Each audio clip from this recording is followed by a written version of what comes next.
Hello everyone, we're going to do a geo word of the day.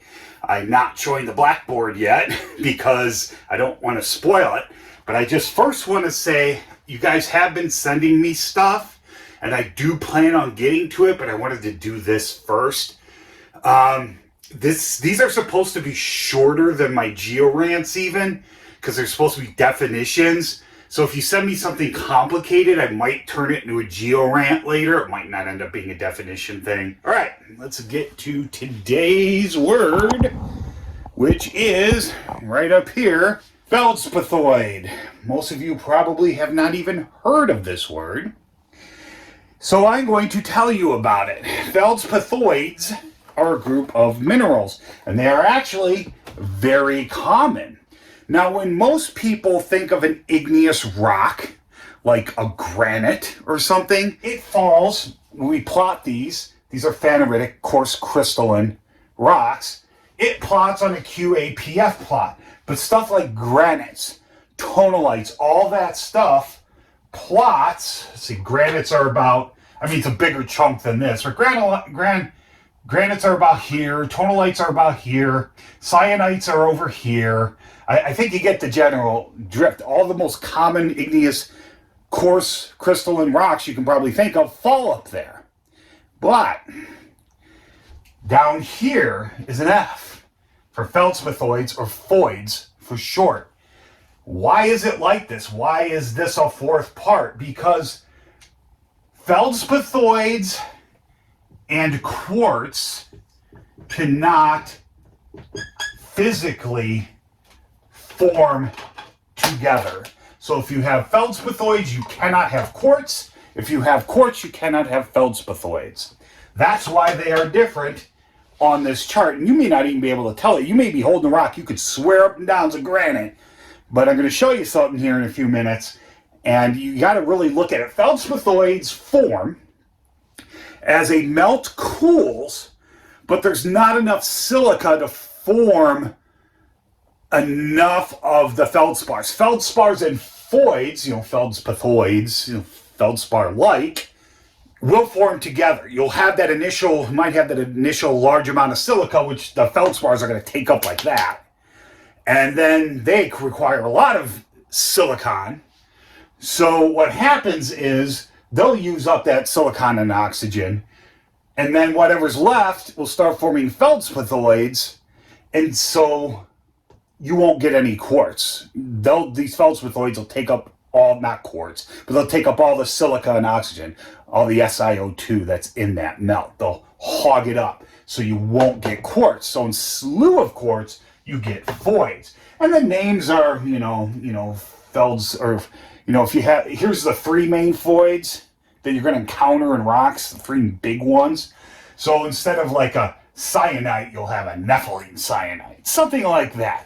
The Coldwell complex in Canada, in Ontario, it's like the northeast part of the mid-continent rift off of Lake Superior. It's on the land.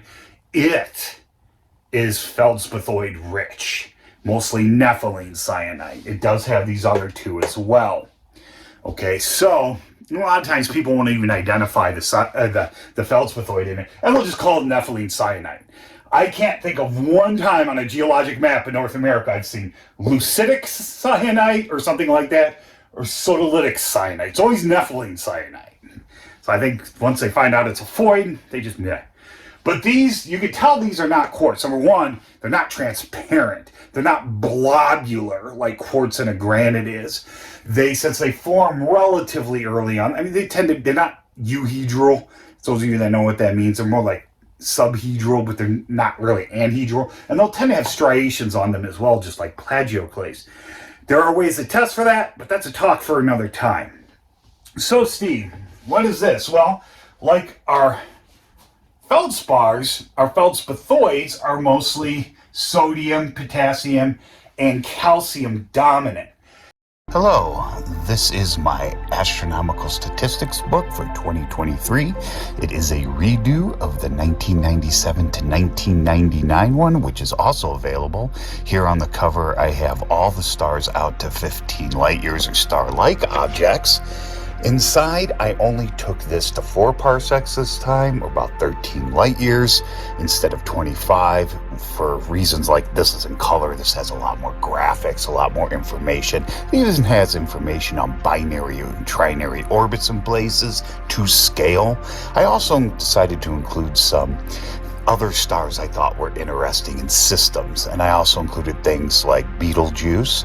Here you can see that here, this is a very interesting system. It's a brown dwarf that orbits a white dwarf in comparison to our sun and Jupiter. So this book is a lot more detailed than my original 1997 to 1999 book, and they are both available on Amazon.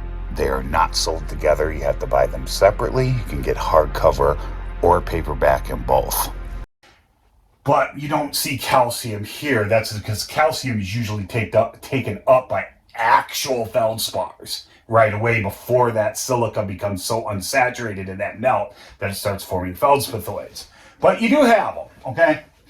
So the most common is a sodium-potassium one. This one's a potassium one, and this one's a sodium one, okay? They're all, I believe they're all technosilicates.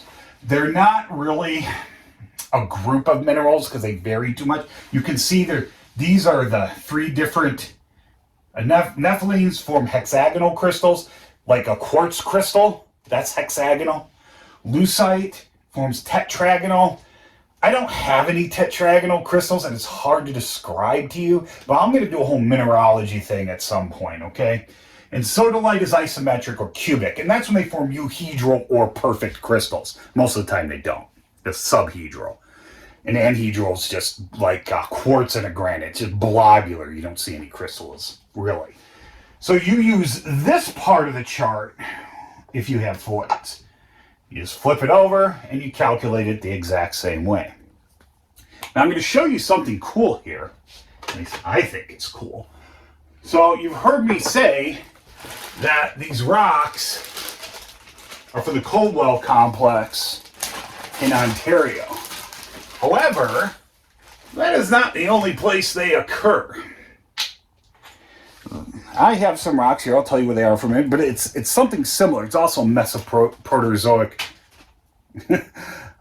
rift, but this is just a lockogen, and lockogen's a failed arm of a triple junction that I'm about to show you. The Mid-Continent Rift is an entire rift system that failed. First, I'm going to show you these. I mean, these look granite-like. I mean, look at this. That looks really granite-like. Let's see if I can get it in there at all. See? Doesn't it? This looks granitic-like, just kind of white.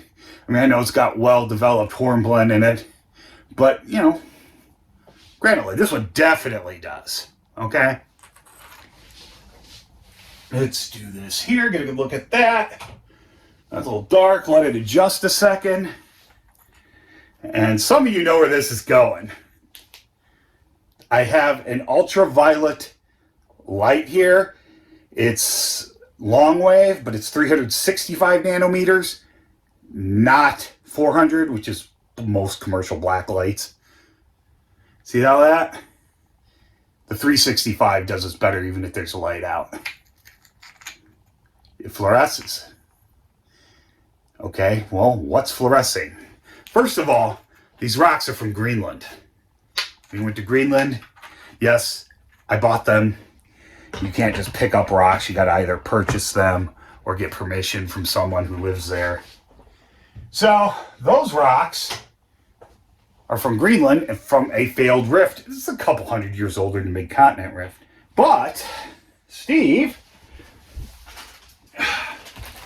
why is that orange there? Now, many of you know rocks will fluoresce. And most rocks that fluoresce are due to activator elements in them. That's not an activator element. That's an intrinsic property of that mineral. Well, Steve, what's that mineral? Well, that mineral is a void. And that mineral, or it's actually, there's several minerals, it's kind of like a small group, is sodalite. So if you have a rock that does that, you know anything kicking off orange is a sodalite.